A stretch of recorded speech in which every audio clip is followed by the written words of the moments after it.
We have revelations from Canada's top security forces told the media that a Liberal MP asked the Chinese consulate to keep 2 Canadians in torture in a windowless cell.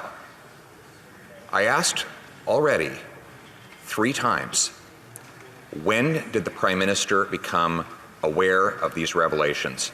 I ask again, when?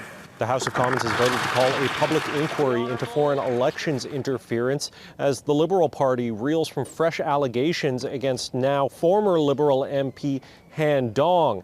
Allegations that he advised Chinese diplomats against prematurely releasing the 2 Michaels. We will never accept any form of premise that this government and Canadians didn't work enough to bring them back home.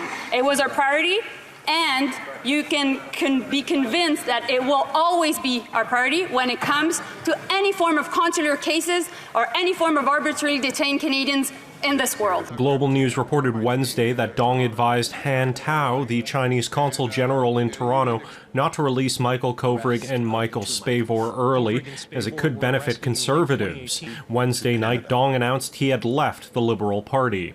Let me be clear.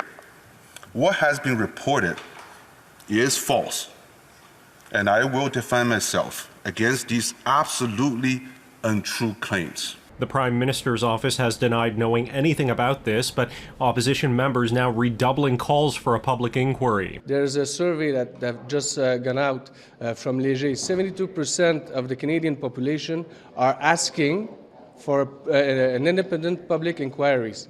So I think for me it's a big consensus, right? The NDP introduced its own motion calling for an independent public inquiry.